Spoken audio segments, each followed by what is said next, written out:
atividade fascinante e intensa, onde o sucesso começa em pequenos gestos. Por isso, nos momentos decisivos, ela sabe que pode confiar em 8x4. 8x4, uma presença segura.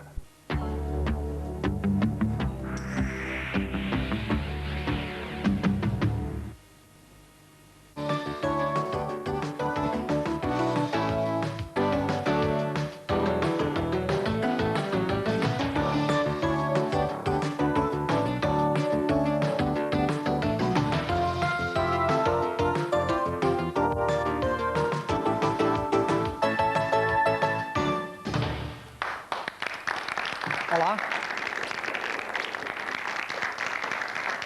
Ora então, muito boa tarde, seja bem-vindo a mais um Olha que Dois. Gostaríamos que aceitasse a nossa companhia pelos próximos 50 minutos. Já sabe a emenda deste programa, temos sempre um convidado central, alguns amigos seus, muita conversa e boa disposição, QB, quanto basta. Isso é das receitas, claro. É sim, senhor. Muito bem.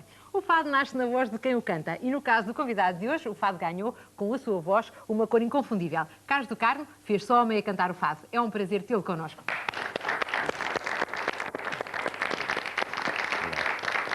Olá, Carlos, boa tarde. Ao que sei, já dentro do ventre da sua mãe ouvia fado, é assim? Pois, sou realmente filho de uma das maiores fadistas deste século. É verdade, e a sua mãe cantou fado até quase tê-lo, não é? Não, cantou até à véspera. Até à véspera? Até à véspera. Tinha um chailezinho que cobria a barriga muito bem, e são tudo coisas que me são contadas, como deve calcular, não me lembro. Pois. Só naquele filme Olha Quem Fala é que o bebê já falava.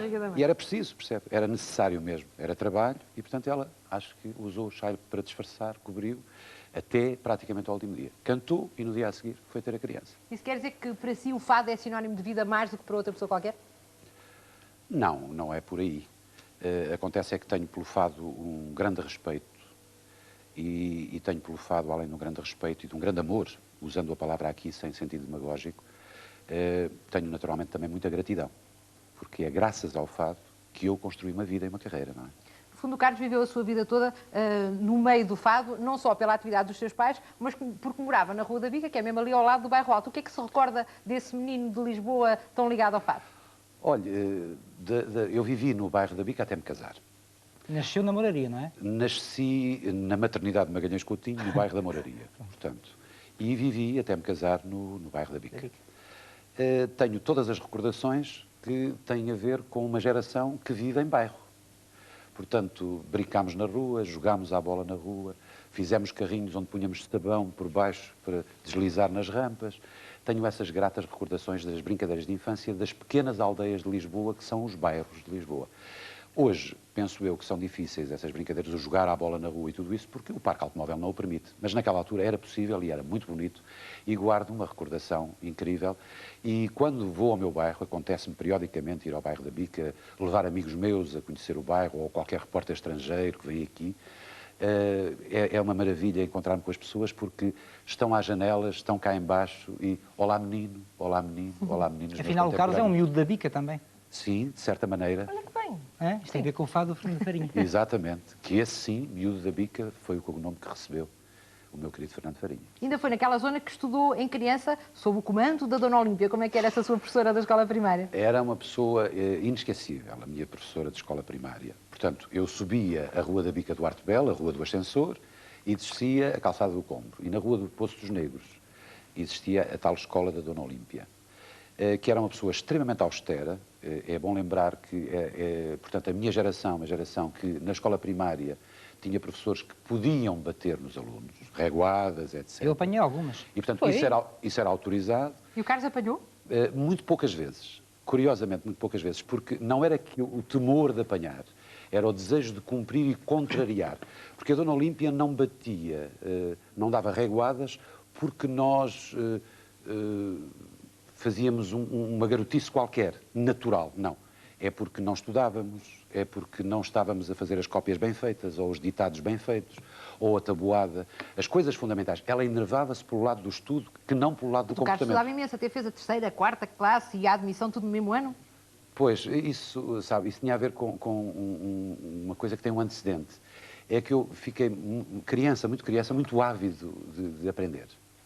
E recordo-me que quando entrei na escola primária eu já sabia ler, porque por circunstâncias da vida do meu pai, eu vivi até aos 5 anos, 6 anos de idade, até cerca de 6 anos de idade, vivi pontualmente em Valongo, perto do Porto, e em Moreira de Rei, perto de Faf.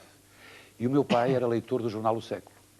E eu tinha uma avidez de juntar as letras, de querer aprender, etc., que fui conseguindo, e quando cheguei à escola, eu praticamente já estava a começar a ler. E, portanto, esse desejo de aprender levou-me depois a um avanço em relação aos companheiros da terceira classe, que motivaram o impulso que a Dona Olímpia deu. E disse, bom, mas se tu realmente estás preparado desta maneira, então vais fazer a terceira classe, a quarta, e já agora fazia-se a admissão ao liceu. Ao liceu, Eu entrei para o liceu. liceu às 9 anos de idade. Liceu Passos Manuel. Fabuloso Liceu Passos Manuel, que é uma instituição. Exatamente. E tem aí algum professor que o tenha marcado? Eu sei que em História teve o professor José Hermano Saraiva, por exemplo. Tive, que me marcou bastante, e de quem sou amigo pessoal e continuo a ser. Tive também em História o professor Santos Paiva, e tive uma mulher inesquecível, a Dona Joana Roriz, e digo inesquecível por uma razão. Eu detestava Física e Matemática, e a Dona Joana Roriz era uma professora de tal sorte que conseguiu que eu, como outros que não tinham jeito nenhum, nem vocação para essas matérias e interesse, tivéssemos interesse e até inclusivamente notas possíveis. E essa senhora tornou-se inesquecível, porque durante os 2 anos que ela foi a minha professora de Física e Matemática, eu tive notas decentes. Antes e depois, nunca mais as tive. Nota decente o quê? 10? Naquela altura... Era positiva? Era positiva? Precisávamos de 29. 10 e 10, 20. Exatamente. E 9, 29. Eu lá conseguia... Eu sou da sua idade, está visto? Eu lembro-me disso tudo, também precisava de 10, Não, mais as 10, coisas mais é que 9. mudaram. Eu tenho 37, você tem quanto? Mais um, 38. Então pronto. Pronto, tá Então bem. ainda é mais velho que eu. Pois sou. Pronto. tá. Carlos, mas eu penso que foi antes do liceu que começou a dar os seus primeiros trinatos. E não sei se já era fado, porque normalmente nessas idades as pessoas são um bocadinho contra a música que os pais gostam, ainda mais a música que os pais Claro. fazem. Teresa, a questão é a seguinte. Eu sempre, desde criança, gostei muito de música. Uma das coisas que mais aborrecia aos meus pais, lhes fazia muita confusão, era eu estudar com a rádio aos gritos. Portanto, a necessidade de ter qualquer coisa, um pano de fundo, que por vezes, se eram programas interessantes falados, eu estava desligado porque estava concentrado a estudar. Mas a música, sim, eu tive sempre necessidade dela. Então ouvia e gostei sempre. E então macaqueava o que ouvia. Então recordo-me perfeitamente, com 8, 9 anos de idade, cantar os baiões do Luís Gonzaga, os sambas do Dorival Caymmi, que são as grandes referências que eu tenho da minha infância, quando comecei a cantar. E tenho, inclusivamente, um disco gravado, recordo-me perfeitamente da situação, um amigo dos meus pais, que tinha uma máquina, etc., e levou-a lá para o restaurante, e gravámos uma sessão em que está o Carlos Ramos a cantar, a minha mãe a cantar, amigos a conversarem, etc. Está tudo gravado. E, de repente, um menino, acompanhado por Carlos Ramos, canta um baião do Luís Gonzaga. E quando é que- Tinha eu 9 anos de idade. Quando é que começa a gostar de Frank Sinatra, Jacques Brel? É depois, adolescência. É tudo por etapas, é faseado. Brel vem mais tarde. Sinatra começa aos 12 anos. Começa aos 12 anos. Tem a ver com o começar a olhar para as miúdas e tal, as canções românticas. E dava um resultado? E o grande... Ah, deviam dar. Não tenho razões de queixa. A Judite, nessa altura, ainda não era conhecida, portanto. Pois, pode dizer à vontade. Mas a Judite, quando veio, ocupou o espaço todo. Eu sei. Isto Cantou-lhe é- alguma canção de Frank Não é isso, Sinatra, isto é foi? preambular. Cantou ela. Cantei o quê? Alguma canção do Frank Sinatra? À Judite? Sim. Cantei-lhe, deitados na areia, na praia, cantei-lhe dúzias de canções de Sinatra. Dúzias. Não lhe Muito cantei bem. uma, cantei-lhe dúzias. Ao sol. Palavra de honra. Mas ó Carlos, eu sei que para além das tuas cantigas, nós lembro, já comentámos isso até antes do programa, que o Carlos o que gostava mesmo era de fazer relatos. E nós nem queremos acreditar, é verdade? Relatos de futebol, não é? Ora bem, nós estamos aqui a fazer estamos a Pois, um saltar. ping-pong. Vamos outra vez para trás. Sim. Portanto, relatos de futebol têm a ver com paixão pela rádio. Lá está, ouvir rádio e paixão pela rádio. Do audiovisual, o que eu mais gosto é de rádio. E tenho ainda hoje, felizmente, grandes amigos na rádio que estão vivos e que o podem comprovar, de tal sorte que eu cheguei mesmo a fazer locução. Eu gostava muito de rádio. E então, isso, em miúdo, eu resolvia da seguinte maneira, era muito fácil. No chão da cozinha, umas molas de roupa, fazia balizas, um berlinde e grandes relatos de hockey em patins e de futebol. Faça aí 10 segundos. Agora, 10 segundos. agora, Opa, não sou aqui a capaz, baliza, agora já não mas- sou capaz, já nem tinha graça. Tinha graça era depois ou a minha mãe ou o meu pai mandarem-me calar, ou aos fins de semana, quando ia para a casa da minha tia, a irmã do meu pai, ela dizer, Carlos, cala-te que eu já não te posso ouvir. Eu não sei se isso é para trás ou é para diante, mas eu sei que foi em 1957 que foste estudar para a Suíça, que é uma fase da sua vida muito, muito falada. E eu sei que estudava ao lado dos meninos das famílias mais ricas do mundo e que também fez a tal habilidade que fez na escola de fazer 5 anos em 3. Pois, isso já foi por razões diferentes. é porque esse colégio onde eu estava a estudar, eu estudei em 3 colégios na Suíça, e o primeiro desses colégios era um colégio que só era para milionários. E, portanto, os meus pais não eram milionários e o sacrifício financeiro era muito grande. E, portanto, as cartas que eu recebia era sempre numa pressão de isto está tão difícil, qualquer dia tens que voltar, não vamos provavelmente ter dinheiro para tu terminares o curso. Mas porquê é que o seu pai insistiu tanto em que fosse, talvez, diretor do hotel, daí a uns anos, e não um fadista? Ele não queria mais um fadista em casa, já chegava a sua mãe? Já tinha a cota parte dele, aturar a minha mãe já era difícil para o meu pai, ainda depois ter que aturar um filho artista era muita coisa. E ele fazia muita questão que eu não fosse artista. Embora ele fosse um homem muito ligado à arte, de grande sensibilidade, foi um grande artista de teatro amador. E me tivesse ouvido cantar. Simplesmente o que acontecia é que ele fugia, chorava, e não queria nem pensar que eu fosse alguma vez artista profissional. Portanto, este catapultar da situação, quando eu termino o Liceu Passos Manuel, faço o meu 7º ano e vou para a Suíça, isto tem a ver com objetivos concretos, quer dizer, antes que ele seja maluco e queira ser artista, e tinha outra ideia que era ser advogado, gostaria muito de me ter licenciado em Direito, etc. E ele pressionava-me no sentido de qualquer coisa mais prática, concretamente, de poder logo ganhar a minha vida rapidamente. E isso é que provocou a ida para o tal colégio da Suíça, onde eu fui aprender 5 línguas. Simplesmente o curso demorava 5 anos. Mas chegou a fazer um curso de hotelaria, não é? Depois, este primeiro colégio, Sim. onde eu aprendi as 5 línguas, o curso demorava 5 anos e eu fiz-las em 3 anos.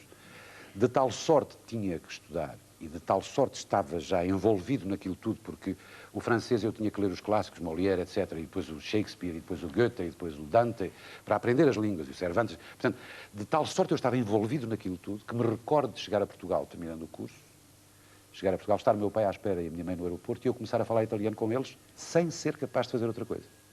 Nesse curso de hotelaria aprendeu a cozinhar? Manuel Luís Goxa, você não me agrida que eu não vim aqui para ser agrida. Eu vou-lhe explicar porquê. É que você é um expert, que eu muito respeito. Eu sou esperto. Não? Esperto. Não, também Isso esperto, Não, estou a brincar. isso esperto nós sabemos que é. Mas quando eu digo expert, é que eu não o conheço de agora, desde que você faz programas de televisão e é figura, portanto, emblemática de programas de televisão. Eu conheço do tempo que você lançava livros de culinária e deve-se lembrar que eu ia assistir. Eu lembro. Tem presente isso. Portanto, é o meu calcanhar daqueles. Eu vou assistir aos lançamentos dos livros de culinária, eu dou apoio às pessoas que amam a cozinha, mas não tenho jeito nenhum. Eu também não sei cantar Não o fado. sou capaz. Aliás, não sei cantar Mas nada. tentas imenso. Mas você perguntou-me, então o cozinhar Pronto. é o meu calcanhar daqueles. Vamos Não passar dá. a mais um convidado. O professor Muniz Pereira nasceu em Lisboa há 72 anos e conhece Carlos do Carmo há mais de 40. Este nosso convidado chegou mesmo a escrever 4 fados para Carlos do Carmo. Digamos então que há outra paixão que os une, o fado. Boa tarde, Sr. Professor.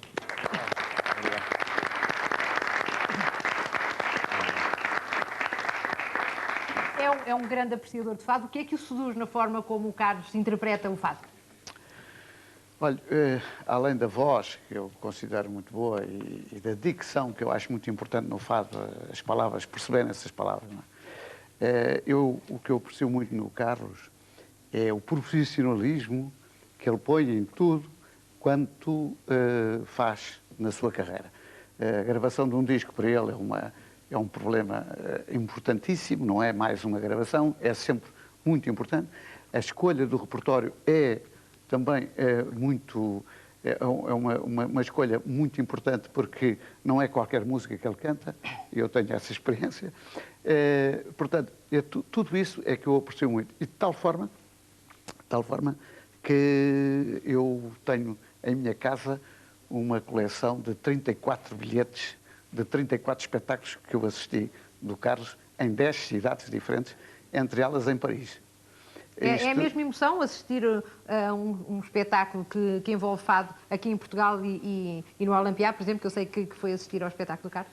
Pois, foi uma emoção grande, não? Foi uma emoção grande porque o espetáculo foi muito bom e eu tive a ocasião de ver que não só os portugueses que estavam presentes e que não eram a maioria, mas os franceses também o apreciavam muito. Quando há pouco disse que Carlos do Carmo era um grande profissional, isso também tem a ver com o facto de ele preparar-se fisicamente para uma gravação? Eu sei que, por exemplo, correm em Monsanto É verdade, antes de ele gravar. eu ia completar isso mesmo. Não? Temos uma história muito engraçada, que quando foi a preparação para os Jogos Olímpicos de Montreal, o Carlos foi várias vezes comigo para Monsanto, com os atletas, fazer um cross, fazer ginástica, e chegámos num dia de gravação do O Homem da Cidade. Nós chegámos ao estúdio, ambos de fato de treino, vindos de Monsanto, tínhamos estado a correr toda a tarde e a fazer ginástica. E entrámos, a orquestra ficou muito admirada de entrarmos os dois, fato de treino, e até entrámos a correr para fazer mais graça, não é? E ele sentiu-se muito bem porque tinha respirado o ar puro da Serra de Monsanto. Nessa altura era muito mais puro do que é agora, não é? Eu não daria uma nota para a caixa, se corresse 10 metros. Não sei, podemos ir a correr até aqui, enfim, que é Sintra. Carlos, quando começou a sua carreira, teve o privilégio de conviver com os mestres do fado, com alguns, enfim, mas bastantes, tanto cantores como autores. Quer-nos falar de algumas pessoas que gosto de recordar? Sabe, para falar dessas pessoas, é com o mais profundo respeito que aqui os evoco. Porque foi realmente para mim um privilégio ter podido conhecer pessoas tão diversas, de tanto talento, de tanta capacidade de dar ao fado formas diferentes e, ao mesmo tempo, uma coisa que eu aprecio muito no meio do fado. Pessoas muito bonitas, de uma grande honradez e de um sentido muito particular de estar no mundo do espetáculo. E esses grandes mestres, nós, quando falamos em nomes, corremos sempre o risco de omitir. Espero não magoar ninguém, mas referindo-me concretamente às grandes referências, Amália, Lucília, a minha mãe, Hermínia, Maria Teresa de Noronha, Carlos Ramos, Marceneiro, obviamente. Por exemplo, não é? Sem magoar mais ninguém, não referindo mais ninguém, mas sem ter o sentido, portanto, de estar nisso. Seria uma longa lista. Com estas pessoas aprende-se. Os que estão vivos ainda estão aí para nos ensinar muitas coisas.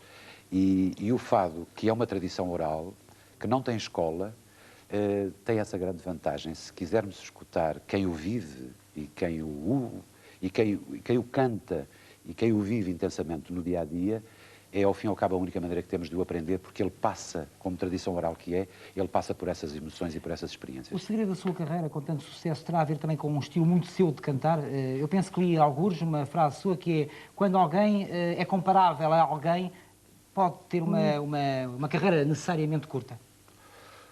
Pois, eu penso que sim, há um risco. Eu nessa entrevista que você provavelmente terá lido, você, como bom profissional que é, preparou-se e esteve a ler tudo o que mais ou menos tenha sido publicado a meu respeito, eu com isso queria destacar uma situação. É que para mim era muito mais difícil afirmar uma carreira sendo filho de quem sou, porque trata-se, portanto, de alguém que começa a cantar o fado sendo filho de uma grande fadista, de uma pessoa de currículo e a cantar muito bem. Ora bem, eu tinha das duas uma, ou a possibilidade de ser um menino, filho da Lucília do Carmo, que imitava a mamã, ou me afirmava por mim próprio. E penso que Deus me deu essa possibilidade, de me afirmar por mim próprio, portanto, ocupando o meu espaço, a Lucília do Carmo e o Carlos do Carmo. E isso é inesquecível e é muito bonito conjugar-se esta situação. Aliás, eu ia perguntar se essa convivência entre a Lucília e o Carlos é possível. Uma vez são duas gerações diferentes de fado. Completamente, por uma razão muito simples. É que eu acabei há bocado de referir. É que eu tive sempre a humildade de ouvir os meus mestres que vinham de trás, onde incluía, obviamente, a minha mãe. Mas porque eles sabiam do que é que nos estavam a falar. Sabiam e sabem. A minha mãe é viva, graças a Deus. Ela, aliás, não está aqui porque está no Brasil. Ela agora... já sabe onde é que anda. Anda para ir a dar ao pé. a senhora anda para desaparece ir a dar ao não dá pé. cavaco. Cavaco não é piada política, não dá cavaco a ninguém. Ano sim, ano não, ela vai ao Brasil ter lá os seus amigos. De maneira que por isso é que ela não está aqui. Muitíssimo bem. Mas o Carlos ouvia, as pessoas vinham... É que nós temos que andar... Não, é que a questão é... que também houve a nossa próxima convidada. Ouvir essas pessoas era fundamental. E, portanto, ouvi-la a ela, ouvir os outros, era por aí que se ia aprendendo.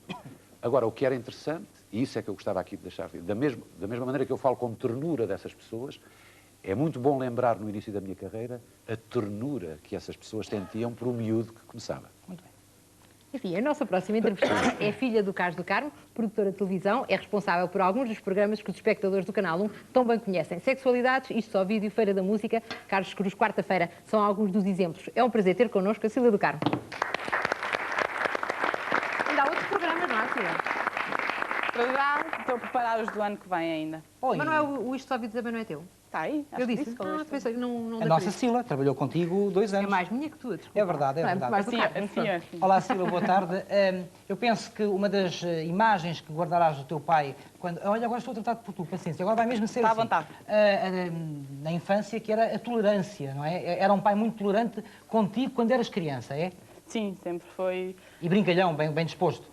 Foi muito brincalhão, mas a primeira coisa que ele dizia sempre, se lhe fazíamos alguma pergunta ou lhe pedíamos alguma coisa, era não. Isso é até hoje. Não, Primeiro é mas sempre não. esse não era depois na outra fase, na fase da adolescência? Não, sempre foi não. Ah, sempre foi não? Sempre. Mas, ó Cida, como é que ele conseguia estar muito com vocês quando eram pequeninos, já que trabalhava numa casa de fados e nos espetáculos e chegava a casa sempre tarde? Era ótimo, chegava tarde e acordava-nos. Às 5, também às dizia 6, às que horas fosse. Ia para o quarto e começava a conversa como se fossem 8 da manhã para nós. E a tua mãe adorava, claro. Adorava, ficava radiante. Ó Carlos, tendo uma carreira internacional que o obriga a muitas deslocações, como é que o Carlos e a sua família aceitavam tantas separações ao longo da vossa vida? Pois, isso é um dos privilégios da minha vida. Sou um homem que tive a sorte de me casar com uma mulher que entregou o seu ego à construção de uma família. Consequentemente, essa maneira de depositar na vida do marido e na vida dos filhos o seu ego permitiu que tudo isto acontecesse sem sobressalto. Era muito simpático o regresso, porque os meus filhos, a primeira coisa que faziam era correr para a mala para verem as lembranças. Isso eles lembram-se todos, das muitas viagens. Iam logo a correr, era a primeira coisa, era saltar para a mala para ver qual era a prenda que o pai E trazia sempre prendas para toda a gente? Sempre. Ó Cília, como é que estavas a volta ao Sempre. teu pai para que ele dissesse depois sim?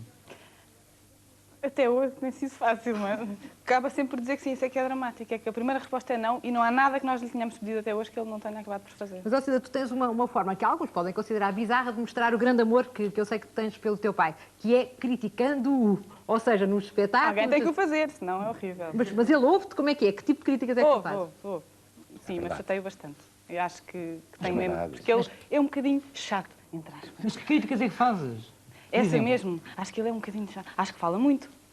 Também já tem razões de queixa. Não, Não, já nós tem falamos, pouco é que tempo. nós ainda sabemos mais do que eu. Não, acho que tem algumas coisas que só eu é que lhe posso dizer, ou pelo menos eu acho que lhe devo dizer, mas pessoais, tem algumas coisas engraçadas. Mas dizes só tu, és só tu que criticas ou os teus manos também? Porque tens 2 irmãos. Sim, os meus irmãos vão um bocado a reboque, mas têm menos à vontade nisso. Acham sempre que às vezes ele está a ser chato, então não sei o quê, deixa lá o Ele pai. hoje é avô e ele também diz não à tua filha? Não, é dramático, ela faz tudo. Ela É e sempre o meu assim. outro sobrinho, o Sebastião, o Francisco e o Sebastião, fazem tudo. Mas ouvi dizer que os seus eu netos estive- são eu importantíssimos. Eu estive, para no si. fundo, a guardar fogo para poder dizer sim ao fim de algum tempo. Foi só isso. Precisavas ter esperado tanto. Fiz o que Sabe, pude. o Carlos sabe que a Cida diz que o Carlos tem uma mania que é muito do conhecimento da família, que é a mania da arrumação, e ela diz que isso é um grande divertimento, entre aspas, para a família. O que é isso da mania da arrumação? Sabe, o que é engraçado é o seguinte, se estamos numa de falar para 1 milhão de pessoas e começarmos aqui a despir a camisa, então vamos ver isto. Então vale a pena. É que por acaso acontece que essa tara que eu tenho lhe passei. Pronto, é só isso. Mas eu assumo. Não passei aos, que é ótimo, não porque passei ela é aos irmãos, produtora, não é? mas a ela passei. E os irmãos, por contestação, é uma piuga aqui, um papel acolá, uma régua acolhi, um sapato doido, acolá. fica E ela doido. não. E ela é ainda mais rigorosa na arrumação do que eu. Passei-lhe isso, portanto ela que também não me critica. Mas, ó Cida, mas como é que é? Não, porque ele tem um tico, levanta-se de manhã, conta lá, Cida. Dá uma voltinha à casa, Para ver se está entra em tudo em cada ordem. quarto, a ver se está tudo no sítio. E se não está, chama Mesmo que logo. nós estejamos a dormir. E se não está, arruma. Arruma ou manda arrumar. Manda arrumar. Se arrumar seria uma boa. É melhor ir lá que Arrumo, aquilo gosto de não está arrumar, bem. não mando só arrumar, também. Sim. Diz a verdade. Também. Bom, Portanto, quer Gosta dizer que mais Carlos de do Carmo mandar. dá jeito em qualquer casa, está visto? Cida, tu não cantas, por isso é que escolheste ser produtora? Mas quis ser atriz. Não, não. Ah, foi? Cantora nunca me passou pela Mas cabeça ser. passou-te pela cabeça ser Passou atriz. pela cabeça ser atriz. Acho que tinha lá qualquer coisa de facto no sangue. Acho que temos todos lá em casa um bocadinho E essa porquê que não foste atriz? Porque não tenho o mínimo jeito. Então, estás Mas carregado, mínimo. essa coisa no sangue não... Desisti rapidamente e fui logo para a produção, que de facto fascina muito mais estar atrás das câmaras do que à frente. Mas algum dos seus filhos vai seguir as suas pisadas? A Cida já sabemos que não. E os outros 2 filhos? no fundo, qualquer dos meus 3 filhos, por razões que a vida explicará, estão ligados ao mundo do espetáculo. Ela é uma excelente produtora, como vocês sabem, não é a mim que me cabe falar de uma matéria que conheço pouco, que é a televisão. Mas eu conheço muito, que ela já E trabalhou vocês comigo. sabem da competência dela. Tenho um filho que é um excelente técnico de som, excelente. É aquele que E estamos a tem- ver agora? Não. acho que não. Infelizmente não está aqui porque está a trabalhar. Por isso mesmo, porque é técnico de som. E tenho um maluco que está ali ao lado da minha mulher, que esse sim assume. E vai mesmo querer ir para a frente, ser músico e cantor. Pronto. Qual é a importância dos seus filhos, da sua mulher, já sabemos, na sua vida? Oh, Manel, Ai, meu Então, Deus, devo ter qual é- feito uma pergunta parva. qual é a importância dos filhos na vida de uma Não pessoa? tenho filhos, Carlos do Carmo. Razão Pronto. porque você pergunta. Eu própria é também não. fundamental. É fundamental. Vou ser pouco original. Vou usar uma expressão que a minha mulher usou quando nasceu a nossa filha. Nós estamos casados há 28 anos, a nossa filha tem 27, e quando nasceu a nossa filha, a minha mulher olhou para mim e disse assim: Carlos, a nossa vida nunca mais será como antes. Nada vai ser como antes. E, na realidade, depois de ser pai e mãe, nada é como antes. É isto que eu lhe posso dizer. E disse tudo. Ora bem, passemos então ao nosso próximo convidado. O Rodrigo também é nosso convidado. Conhece Carlos do Carmo há 20 anos e hoje, além de seu amigo, é também colega de direção da UPAV União Portuguesa de Artistas de Variedades. Muito bem. Olá, Rodrigo, boa tarde. Rodrigo, como é que foi esse encontro há 20 anos e depois como é que se desenvolveu a vossa amizade?